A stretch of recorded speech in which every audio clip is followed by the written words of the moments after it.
minu juures on praegu 4-aastaste hobuste osavõistluse võitjad.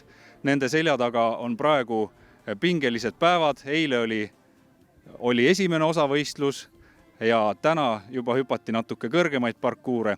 Ja minu juures on Floriani omanikud ja ratsutaja ja ma küsin nende käest esimese küsimusena seda, mis tunne on? Tunnen hea.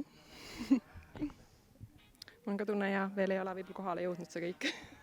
Loomulikult me oleme väga rõõmsad ja see on suurepärane, et üle pika aja jälle oleme siin esikohal. Ja tõesti, Perila pealtvaatajate ovatsioonide saatel äsja te võitsite ümberhüpped 4-aastastele hobustele. Ave Kokla, räägi palun Floriani võiduhobuse saamisloost natukene. Mis ma oskan rääkida? Et tegelikult Floriani ema on Kadi hobune, kelle Kadi sõitis kunagi. Ja täku valisime lihtsalt, vaatasime, et meeldib, sest me oleme niisugused algajad, me väga palju ju alguses niimoodi ei oska vaadata ju. Vaatasime, et siuke hästi hüppab ja ilus nägi välja ja niimoodi valisime. Et Ave tegi esialgu selle valiku ja siis mina nõustusin selle täku poolega.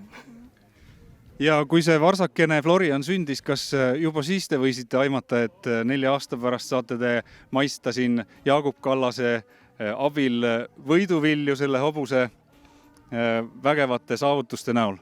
Ei, mina küll ei osanud niimoodi vaadata kohe. Muidugi loodad alati, et tuleb hea hobune, aga mitte nii suuri unistusi veel võib-olla ei olnud. Ja.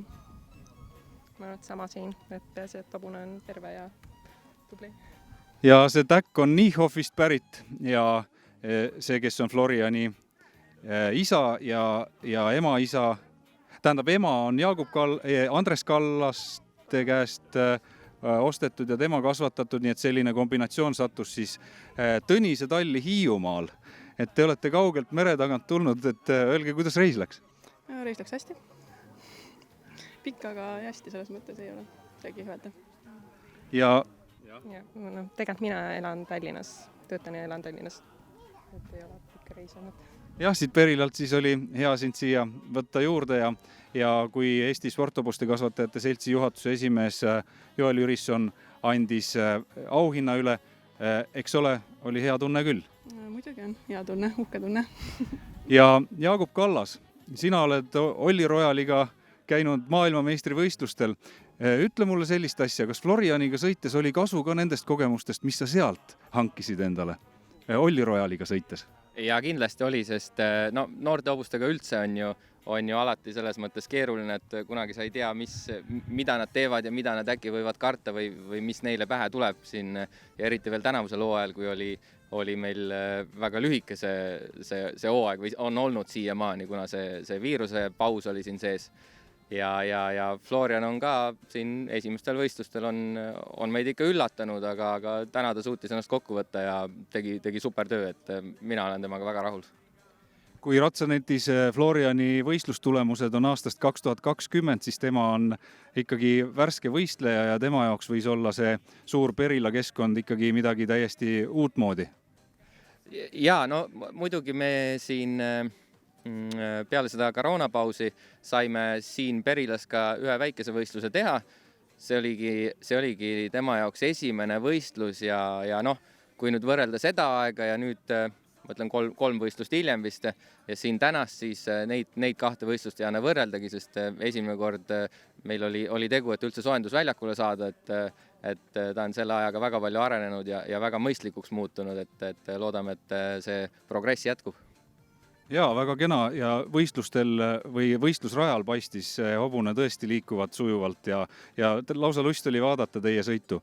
Kas eile 4-aastaste hobuste esimesel osavõistlusel 90 cm parkuuri esimest takistust ületades võisid sa uskuda, et sa seisad siin praegu ja annad online vaatajatele intervjuud? Ma uskusin seda, aga mitte küll selle hobusega. Et mul olid nagu enda hobuste seast ootused pandud teistele noortele, kuid nemad seekord ei suutnud ennast siis 100% realiseerida ja selle võrra on mul nagu kordades suurem heameel isegi, et see Florian, kes oli meie selline nagu musta lambana, tuli sealt teiste varjust välja ja täna tegi suurepärase töö. ja nüüd, kus me oleme alustamas kohe 5-aastaste võistluste osavõistlust, mina, Ave, tänan südamest, et te tulite kaugelt oma Eesti sporthobust esitlema. Kadi, suur tänu, edu edaspidiseks ja jätkugu teie koostöö. Just äsja ütlesid siin värsked võiduomanikud, et Olli Rojal on ka Koklate perekonna Tallist pärit ja seal sündinud, nii et tuld tiibadesse, edu edaspidiseks ja aitäh intervjuu eest!